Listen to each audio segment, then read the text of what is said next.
Welcome back, everyone. Oz here, and today I've got some r/am I the asshole for you all. As per usual, I'll be reading the post, giving you my thoughts and opinions, and I hope you do the same down in the comments below. And without further ado, let's jump right into it. Consus Cranberry. Am I the asshole for not covering my friend's meal when she ordered more? So, me and a group of friends went out to eat after midterm. It was a casual place where you pay at the end, and everyone was ordering whatever they wanted. I got something small as usual because I'm trying to save some cash, so I had a water and a basic pasta that was on special. A few others did the same. But one of my friends ordered an appetizer, a big entree, and dessert, and she got a drink too. No judgment, she can do her, but it definitely added up. When the check came, she suddenly goes, "Let's just split it evenly." I was like, what? I thought we were all paying for what we ordered. She said it would be easier and it's what we always do, which is not true, by the way. I told her I only brought enough for what I ate, plus a tip. She rolled her eyes and said it's not that deep and that I'm being cheap over a few bucks. But it wasn't a few bucks. It would have almost doubled what I was planning to spend. I didn't budge and paid for my stuff only. My other friends didn't care and split the bill evenly. Now she's being super passive and told our other friend that I embarrassed her in front of everyone and made her look greedy. But she assumed we'd cover part of her extra food without even asking. Am I the asshole? Reddit says no, and I'm gonna have to agree. Even if splitting the bill was the norm, if everyone had walked in and ordered maybe $7 or $8 worth of stuff, and then someone else at the group orders $40 to $50 worth of stuff, yeah, that's gonna suck splitting the bill because instead of paying $7 to $8, guess what? You could be paying an additional $10 on top of what you originally anticipated to spend because that one person decided to order half the menu. Of course, I'm using a bit of hyperbole here, but still, point stands. The only person splitting the bill evenly benefits is the person who spent the most money. Unless, of course, it's a scenario where everyone orders an entree and all entrees are shared equally between everyone at the table. That's a different story. Then, of course, splitting the bill makes sense. But if you're ordering a pasta and your friend is ordering an appetizer, an entree, and a dessert and a drink, and they're expecting you to split the bill with them, that's a bit much. So yeah, not the asshole. In general though, just throwing 2 pennies your way, it's never a bad idea to clarify with everyone before ordering how the check is going to be split. Posted by Technical Pudding 862. Am I the asshole for being too honest with my friends? Lately, I've been worried that I might be turning into the kind of friend who uses honesty as an excuse to say harsh things. I've seen people justify being mean by calling it just being real, and it scares me to think I might come off that way. I never insult my friends or say things just to hurt them, but I do try to be realistic and logical, especially when I feel like someone isn't thinking clearly or might make a decision they'll regret. Still, I've been called negative, mostly by one close friend.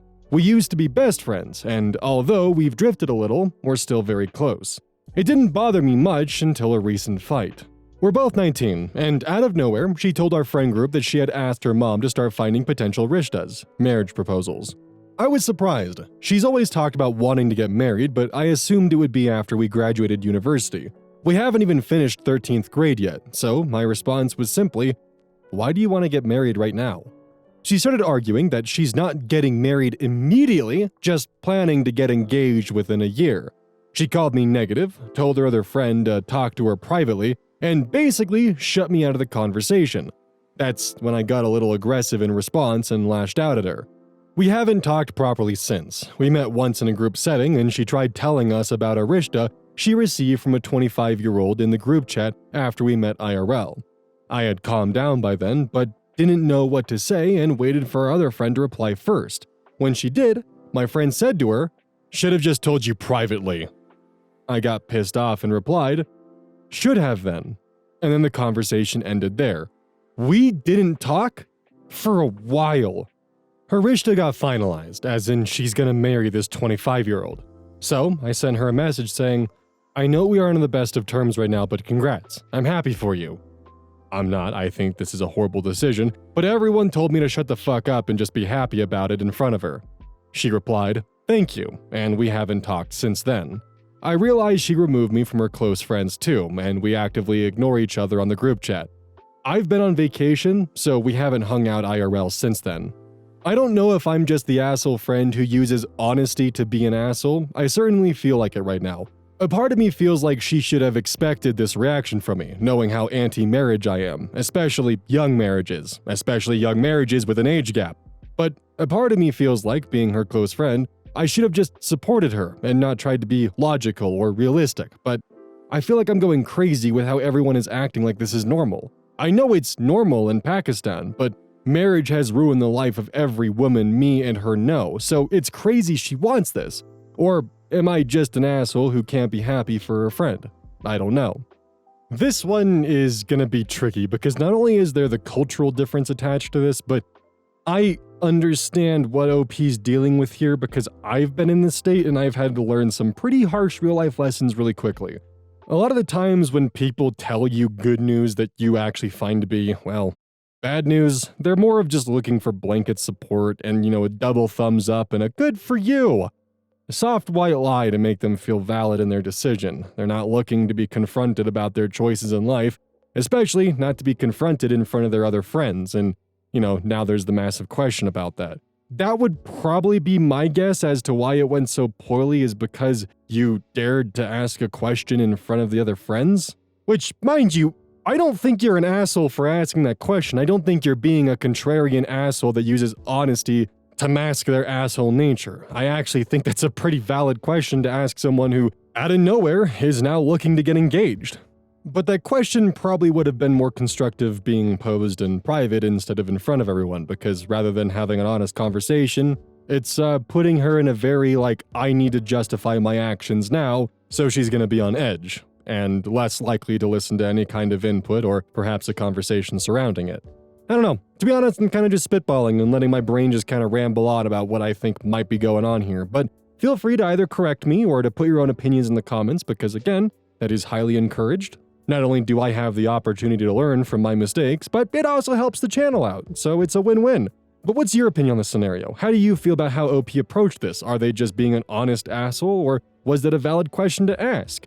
Should they have asked the question in a different environment? What do you think? Hosted by Agile Walk 4010. Am I the asshole for not being more supportive when my father-in-law is about to die? Sorry if this is too long, I just don't want to miss any context. My father-in-law was diagnosed with stage 4 brain cancer back in September. We knew he had less than a year. Since then, my husband has spent every single night FaceTiming his dad while I'd chase after our toddler by myself for most of the evening. Our weekends were spent at his parents' house. They live 2 hours away across the border in Canada. So we've essentially spent 0 time alone together for 6 months. And most evenings, I feel like a single mother. Throughout this time, his father is just slowly decaying. He needs way more attention and care than my toddler. So, when we visit, I am alone with my child again while my husband, his mother, and his sisters are all tending to his father. Before his father got sick, we were talking about trying for baby number 2. I wanted to wait until his father passed because selfishly, I was thinking of what a difficult time it would be to be pregnant while chasing after a toddler alone. My husband grieving, the whole family grieving, etc.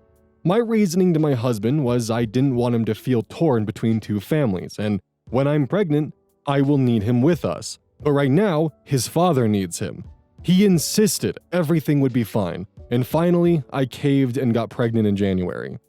All that said, his father has decided to end his life this coming Monday. My husband is not handling it well, and is already grieving a loss that hasn't happened yet. He does not handle loss well. Yesterday and today, he has asked me to leave work early to go pick up our daughter so he can go home and drown in his sorrows. This weekend and all of next week, I fully anticipate doing everything on my own and leaving him be, because I can't tell someone how to grieve. My problem right now, and where I might be an asshole, is I'm arguing with him for grieving in advance, before it has even happened yet. And he swore to me months ago, when I didn't want to get pregnant yet, that I wouldn't be left to pick up the pieces. Now he's telling me I'm not being understanding or sympathetic when he's about to lose his father. So, am I the asshole? Edit to add, I appreciate all of the criticisms truly. Upon further reflection, I've realized this stems from my job. Since this diagnosis, I've been demoted and later warned about missing so much work. I'm terrified at the thought of losing my job while pregnant with a second baby. Perhaps my priorities are out of whack, but It's a very real fear and it's driving me to be resentful, which is absolutely misplaced.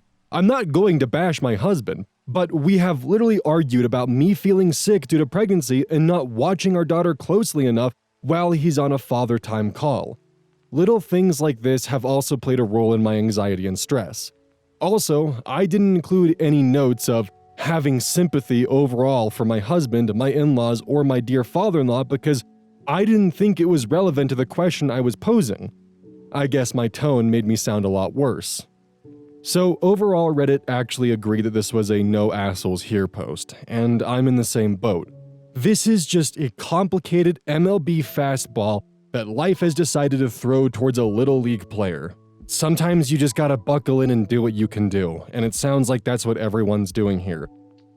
OP here is sympathetic and holding down the fort as much as they can. They still have a lot going on, and yeah, they have a very human emotion of probably a little bit of resentment building towards the father-in-law because of everything that they now have to pick up because their husband is, understandably, grieving. I think it's entirely fair for OP to have the frustrations they have, but at the same time, they're not taking it out on their husband, they're not making it their husband's problem, they're doing everything in their power to make sure their husband can grieve the way he needs to, but also, understandably, they have frustrations about how much work they're taking on top of being pregnant with their next child, and the stress, grief, and anxiety attached with possibly losing their job because of all the sacrifices they had to make for their husband. Their husband, who is going through probably one of the hardest losses they'll experience in their life, the loss of their father. That's certainly a fear of mine, and it's a day that I tremendously dread. From reading the comments though, I can definitely see it's all over the place, from some people saying you're the asshole to no assholes here to not the asshole. It's messy. There's a lot of them. But in the end, at least in my opinion, and feel free of course to disagree with me, I always welcome that kind of discussion. To me, it feels like this is a very difficult situation and everyone is doing the best they can, and difficult situations do come with strife, grief, emotions, anxiety, everything on top of that, and they're just trying to navigate this the best that they can. I don't think anyone here's the asshole. They might have missteps here and there, but I think the only main criticism that I have is that the husband wanted his wife to, bear their second child, and the wife caved in. I think that during this time they definitely should have waited, and they probably added far more stress and anxiety to the situation than they meant to. And I can understand wanting your life to continue as normal during a difficult time because you don't want the grief to be an all-consuming force, but I don't think this was the right choice to make. I think at most I could maybe see some argument in place for one or the other being the asshole because of the, second pregnancy, but other than that, this is just a tricky situation that life has thrown at them. Posted by Shankaha0192. Am I the asshole for removing access to certain things from my roommate that refuses to pay rent? I'm the only one in the lease and the head of the household. I take care of all the bills, including the late fees when my roommates are late or just refuse to pay. I have a roommate that moved in last August to help with rent and other bills. It's now April of the following year with no payments towards rent. She has 3 kids between the ages of 3 and 8, with 2 different baby daddies, which I'm often not made aware when they're coming to visit, despite being told that she needs to tell me beforehand. And she only has the youngest full-time. She lost her job shortly after moving in and has since refused to get another one, stating that she can't work and take care of them. In October, I gave her a 30 days notice, which included a forgiveness for past due rent as long as she left. After the 30 days, she stated that she wasn't going to leave, and I couldn't make her because she's been there long enough. At that point, it was only a couple of months. Since then, these are the following actions that have been made, to which she has complained about to our other roommate, who used to be her friend. He stopped when her actions threatened his housing. Removing access to our Wi-Fi, to which she stated, I saw this coming, but this affects the kids. What are they gonna do now? Removing all the dishes and kitchenware. We paid for them, and whenever she does the dishes, or had her oldest do them, there would still be food and grease on them, and I'd have to wash them again before even using them. Removal of the microwave after telling her multiple times to keep it clean, especially after kids use it. It was often disgusting and now hardly works. She eventually got her own plates and microwave in her room. We thought about locking the fridge and freezer as our food has gone missing multiple times. Install cameras in our rooms as some small items have also gone missing.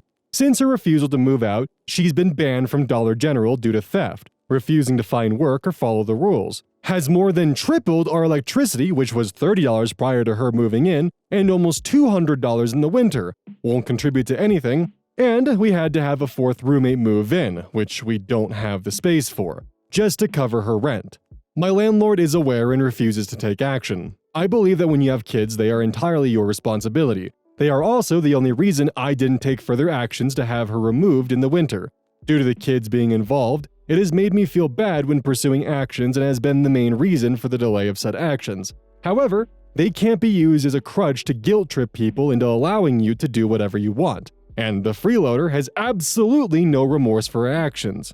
So, am I the asshole for refusing access to certain things for the freeloader? And does anyone have any advice that could help resolve this situation?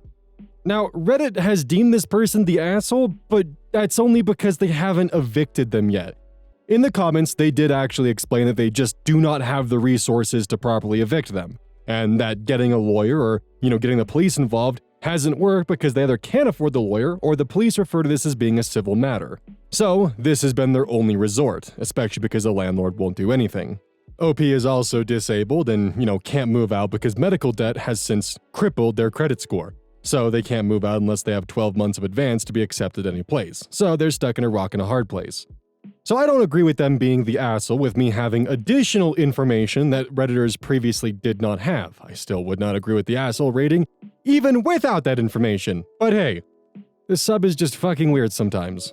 By the sounds of it, OP did not go through a formal eviction hearing or formal eviction notice. They gave it in writing, yes, but they should definitely be looking at their state's local laws for how to handle eviction proceedings to get the courts involved. Because what they can then do is give them a 30-day notice, get the courts involved, they'll have a court hearing date, they won't go to the court, and even if they did, they probably wouldn't get the way that they're hoping for, especially because they haven't paid anything towards you.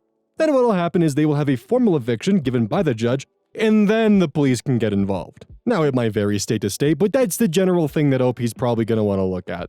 But what say y'all in the audience? What would you do in this situation? How would you handle it? What would be the best way to actually go about this? And is removing someone's, day-to-day appliances a valid response to them not paying rent and ignoring an eviction notice? Genuine question, because I think it personally is. They aren't paying for anything. They are, by the definition, freeloading, which usually when I hear someone called a freeloader, they have extenuating circumstances that are causing them to be in the position they are. But OP's quote-unquote roommate just refuses to get a job. This is on them. Technical Honey 7394. Am I the asshole for not making the dinner that my husband requested? Reddit has deemed this person the asshole, so let's find out why. My 28 female husband, 31 male, and I have been married for a little over 2 years. I'm currently about 2 months pregnant with our first child. My husband works as the general manager of a local fast food franchise. I'm not under employment anywhere, but I do a lot of freelance technical writing work from home. My husband's position pays surprisingly well with good benefits, but he's been having to put a ton of hours in lately, as staffing has been a major problem. The other day, he texted me to let me know that he would be working late again, for the 4th time this week. A little later, I texted him that I was going grocery shopping and asked if there was anything he'd like me to pick up while I was there. He responded, "Get me a couple packs of peach sparkling water, please. Also, I could really use some comfort food. You think I could get some meatloaf, mashed potatoes, and corn?" I responded with thumbs up and winking, kissing face emojis. I bought him everything he asked for. However, I had already thawed pork chops for dinner that night, and honestly, they were on the verge of going bad, so I had to use them up. When my husband got home, he asked where his meatloaf was. I told him that I had brought the ingredients, but that I wasn't serving meatloaf that night. He then said that this was the one thing he'd been looking forward to for the past couple of hours, and that I'd made it seem as if I was going to make it for him. I told him that I'd never said any such thing, and that I'm not his domestic servant, taking dinner orders. He shot back that if I didn't want to make what he asked for, then I should have just said so, but I said that all I'd indicated was that I'd pick up the food, not that I'd make his requested meal that evening.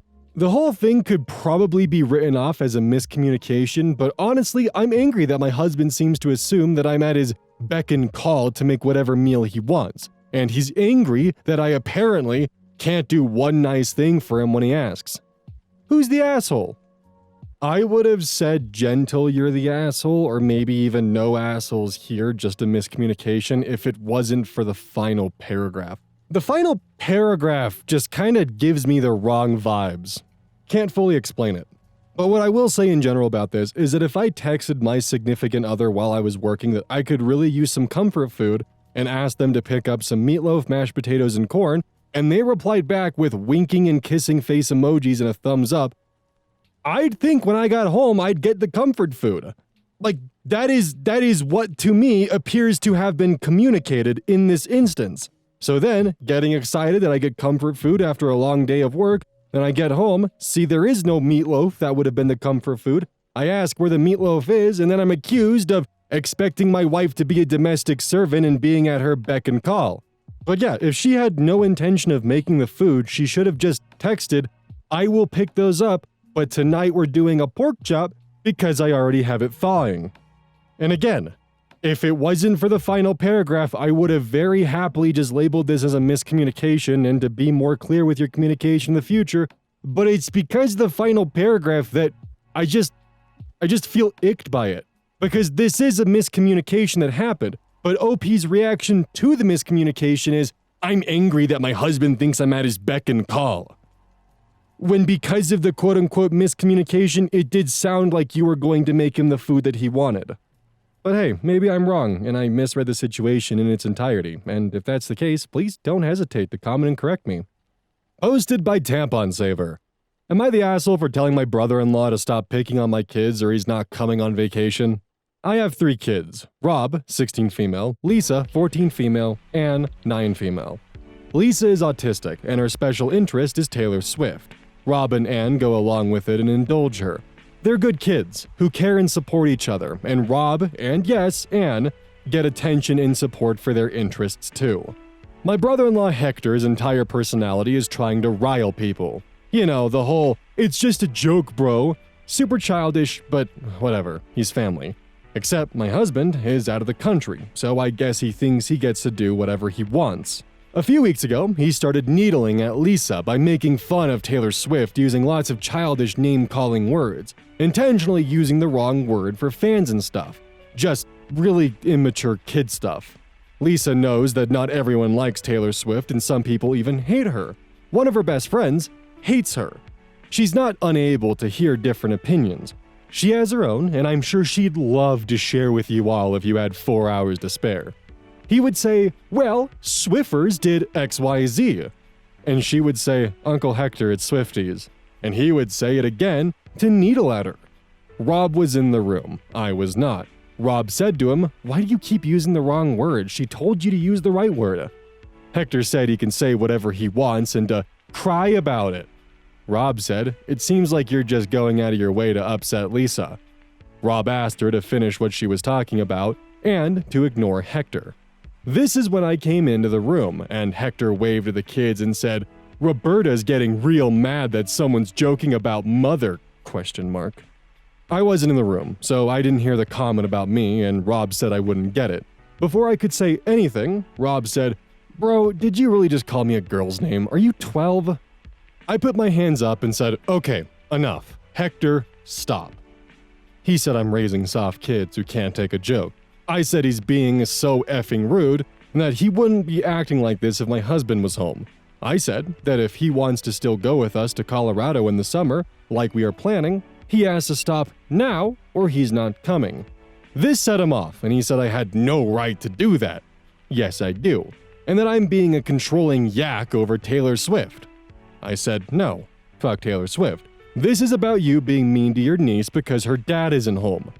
He said, fuck you, and good luck next time we have a problem. You're on your own. He took his Costco chicken and left, and I swear he must have immediately gone running to my mother-in-law because she called me to ask for what really happened inside a lot. I asked her if I was overreacting, and she said she just hopes we can work it out because that trip was all he had to look forward to since he was laid off from work. I hate causing drama in the family, so am I the asshole? And am I out of line? Edit, thanks for all the feedback. I have a path forward. It also needs to be said that some of y'all are just inventing an entirely new story involving Hector losing his job because he has a bad personality. This is entirely fictional. this didn't happen. His job laid off almost everyone because they are struggling with money and likely won't recover. Yeah, that's Reddit for you, and honestly I've had my fair share of tinfoil hat theories like that. But overall, I don't think OP's the asshole because Hector is just being, well, he's being a goober of an asshole and he's taking it too far. Because I do this all the time with my younger cousins. I'd be like, oh, what are you playing, fork knife there? God, I love Minecraft. Aw, sick, dude, is that Amex Legions? Just goofy stuff like that, where you're poking fun at it, but it's an endearing way. Difference being, I would never do this to my autistic cousins, at all. That is off limits. Like, I will actually show genuine interest in whatever they're trying to hyperfixate and explain to me, because I feel like shit if I played my usual shenanigans towards them. And also, there's a time and a place for that. Like, it's funny maybe once or twice, but just constantly doing it over and over again, it's just overplaying it. The thing is, Hector was told like, hey, if you keep this behavior up, you're not gonna go on a trip with us. And his response was, fuck you! Like, dude, you could have just literally gone with a, hey, no problem, I didn't realize I was taking it too far. And everything would have been totally fine. But instead, he doubled down on his behavior because apparently it's his God-given right to act like this. And then, wandered to OP's mother-in-law when he got called out on his shenanigans. So, like, dude literally just had to stop antagonizing his autistic niece and, like, everything would have been fine. But no, he has to be able to do that. Hey, welcome to the outro. Don't forget this whole thing is basically brought to you by GamerSupps. If you like caffeine, then I can't recommend GamerSupps enough. Use code Oz at checkout to support the channel. And I do actually use this product. It's replaced all other sources of caffeine for me because I feel good. It doesn't have any of that extra stuff that a pre-workout blend might have. It's with a couple of the extra things to make it so you don't crash as hard. It's good. I like it.